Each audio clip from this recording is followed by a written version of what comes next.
मुंबई के Samta Nagar police station की हद पे एक हैरान कर देने वाला मामला सामने आया है, जहां पर मामा बाबा साहेब सीताराम हनुमते ने ही अपने ही भांजे अंकुश सेठी को अपनी ही बेटी के रेप केस में फंसाकर 2 करोड़ की प्रॉपर्टी को फर्जी साइन और फर्जी एनओसी के माध्यम से हड़प लिया। इस मामले में समतानगर पुलिस ने अब जाकर मामा बाबा साहेब सीताराम हनुमते के खिलाफ धोखाधड़ी का मामला दर्ज किया है। भांजे अंकुश सेठी ने प्रेस कॉन्फ्रेंस के माध्यम से अपने मामा पर कई गंभीर आरोप भी लगाए हैं। आइए नजर डालते हैं सुप्रीम समाचार की इस खास रिपोर्ट पर। मेरे ऊपर जिसने गुना दाखिल किया है, झूठा बलात्कार का गुना दाखिल करके मेरी प्रॉपर्टी हड़प करने के लिए, वो मेरा मामा रखता है रिश्ते में। उसने जानबूझपूर्वक प्लान करके प्री प्लान करके मेरे ऊपर केस बनाया है। मुझे पहला उसने धमकी दिया कि मेरे जो चारकोप में जो मेरा फ्लैट है, वो 3 BHK का फ्लैट है, वो मेरा फ्लैट और मेरा 2 गाड़ी XUV500 और एक 2 व्हीलर मेरा जो गाड़ी है वो उनके नाम पे ट्रांसफ़र करने के लिए उसने मेरे ऊपर दबाव डाला। तो मैंने उसके कंप्लेंट जाके पुलिस स्टेशन में NC दाखिल किया, उस कदीम पुलिस स्टेशन जालना में 6 फरवरी 2017 को। जब मैंने NC किया तो NC करने के बाद उसने प्री प्लान करके उसके लड़की को जानबूझ के आगे करके मेरे ऊपर रेप केस डाल के 4 साल पुराना रेप दिखा के मुझे अंदर डाल दिया। और अंदर डालने के बाद में मेरी सब प्रॉपर्टी प्री प्लान करके जब मेरे को 22 मार्च 2017 को चारकोप पुलिस स्टेशन में मुझे अरेस्ट किया गया और 19 मार्च 2017 में मेरे ऊपर चारकोप यहाँ पे गुना दाखिल हुआ है। उसका CR नंबर 115/17 है। अरेस्ट करने के बाद 22 मार्च को अरेस्ट करने के बाद में जब मैं कस्टडी में गया तो थाने जेल में मेरे को 3 अप्रैल 2017 को मैं थाने जेल में बंद हुआ।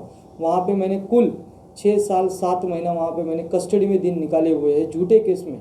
अंदर निकालने के बाद में जब मैंने अंदर से जब बैंक को जब मेरे फ्लैट के ओरिजिनल एग्रीमेंट पेपर इनकी चीज़ भी बैंक में गिरवी थे, मॉर्गेज थे, तब मैंने बैंक को वहाँ से लेटर लिखा कि मेरे ओरिजिनल एग्रीमेंट पेपर आप मुझे दे दीजिए वापस मेरे को कस्टडी में लाके। तब बैंक ने मुझे लेटर बाकायदा लिख के दिया कि ये प्रॉपर्टी के पेपर मैंने बाबा साहेब सीताराम हनुमते को दे दिए हैं। बाकायदा वो मेरा उस केस में फरियादी था, उसको दे दिया है। तो मैंने बाहर आने के बाद में लेटरबाजी किया, अंदर था तभी मैंने समतानगर पुलिस स्टेशन में लेटर किया कि मेरे साथ धोखाधड़ी हुआ है, आप इसके ऊपर FIR कीजिए। तब उन्होंने मुझे राइटिंग में समतानगर पुलिस स्टेशन ने लिख के दिया कि आप जब हमारे सामने मौजूद रहोगे तब हम उसके ऊपर कार्रवाई करेंगे। जब मेरे को हाईकोर्ट में 19 अक्टूबर 2023 को मुझे मुंबई हाईकोर्ट ने मुझे जामीन दिया। तो उसके बाद में मैं 19 अक्टूबर के बाद में मैं जब बाहर आया थाने जेल से, जब बाहर आने के बाद में मुझे पता चला कि मेरा प्रॉपर्टी इसने किसी और को बेच दिया है। तब मैंने उसके सब पेपर इकट्ठा किए और समतानगर पुलिस स्टेशन में लाके जमा कर दिए। तब जाके समतानगर पुलिस स्टेशन में 31 मार्च 2025 को गुना दाखिल हुआ है। उसका CR नंबर है 263/2025। जब उसको गुना दाखिल किया गया उसके बाद में 12 दिन के बाद में हनुमान जयंती के दिन 12 अप्रैल को वहाँ के PI श्री सीताराम लक्ष्मण डुबल जी इन्होंने उनके वहाँ के एक ऑफिसर क्राइम के PSI वालंकर साहब को भेज के चारकोप में जाके उस आदमी का जहाँ पे घर था, उसका नाम बाबा साहेब, उसको जाके उठा के लेके आए। चारकोप में जाके वहाँ पे स्टेशन डायरी पे नोंद किया गया कि उसको उठा के लाए। उसके बाद में पुलिस स्टेशन में लाया गया 2:30 से 2:45 के करीब में समतानगर में, और उसको रात को 11:30 से लेके 11:45 के बीच में उसको सीनियर से कोई तो लोग मिलने आए, उनसे बातचीत किया और उसने उसको ऐसे ही सर अटक करने के लिए लाने के बाद भी उसको छोड़ दिया गया। अभी वो वांटेड हो गया है, ABA उसने एंटीसिपेटरी बिल डाला है सेशन कोर्ट में उसके लिए, और वो भाग रहा है। मेरा सिर्फ इससे ये आपको बताना यही मैं चाहता हूँ सर कि मेरे जैसे ऐसे बहुत से लोग हैं जो झूठे केस में, झूठे मुकदमे में जेल में फंस जाते हैं और झूठे बलात्कार जैसे झूठे केस बना के किसी की संपत्ति हड़प किए जाती है। मैं एक ज्वलंत यहाँ पे एक उदाहरण हूँ।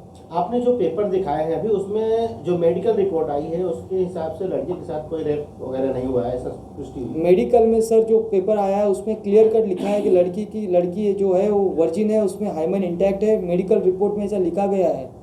तो भी उन्होंने बताया बैक डेट पहले रेप हुआ है, 4 साल तक रेप हुआ है, तो भी उसमें मेडिकल रिपोर्ट में ऐसा आया कि लड़की हाइमन उसका इंटैक्ट है, जो कि उसका रेप हुआ ही नहीं हो, बाकायदा कागज उसमें प्रूफ करते। आपके मामा ने फिर ऐसी साजिश क्यों रची, क्या कारण था? उसका रचने का कारण एक ही था कि मेरी प्रॉपर्टी हड़प कर लेवे और उसके नाम पे कर लेवे। ऐसा भी कहा जा रहा है कि आपके साथ शादी करना चाहते थे, इसके लिए ऐसा साजिश रचा?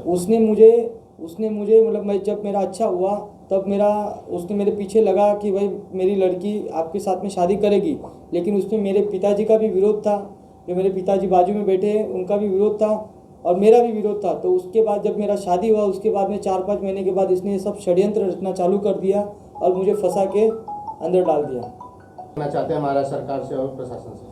महाराष्ट्र सरकार से और प्रशासन से मैं यही हाथ जोड़ के विनती करता हूँ कि जो मेरे जैसे लोगों के ऊपर जैसे खोटे गुने दाखिल हो रहे, झूठे झूठे केसेस बन रहे, कोई प्रॉपर्टी के लिए अटका रहा है, कोई झूठे झूठे मारामारी करके किसी को फंसा रहा है और उसमें रेप केस लगा रहा है 354, उसके ऊपर चौपन छेड़छाड़ लगा रहा है, ऐसे केसेस ना हो। इसके ऊपर आप महाराष्ट्र सरकार से, सीएम साहब से भी मेरा यही रिक्वेस्ट है कि इसके ऊपर उन्होंने कंट्रोल लाए, पुलिस प्रशासन को अच्छे से निर्देश देवे कि ऐसे झूठे मुकदमे न दायर किया जाए। जो आरोपी फरार है उसको जल्द से जल्द सर उसको अरेस्ट किया जाए समता नगर पुलिस स्टेशन में। और वहाँ के जोनल डीसीपी जो है स्मिता पाटिल मैडम, उन्होंने इस केस में अच्छे से ध्यान देकर उस आरोपी को अरेस्ट करने की सर ऑर्डर दे दी जाए समता नगर पुलिस स्टेशन को। यही मैं आपसे रिक्वेस्ट कर रहा हूँ सर। अंकुश शेट्टी है, मेरा कहना यही है, बस इन्होंने जो जेल में काटे 6 साल 7 महीने, तो इसके लिए उनको न्याय मिलना चाहिए, क्योंकि ये झूठी केसेस बना के ऐसा कोई भी प्रॉपर्टी हड़प कर सकता है फिर तो इनको बस न्याय मिलना चाहिए, बस इतनी मेरी एक रिक्वेस्ट है आपसे।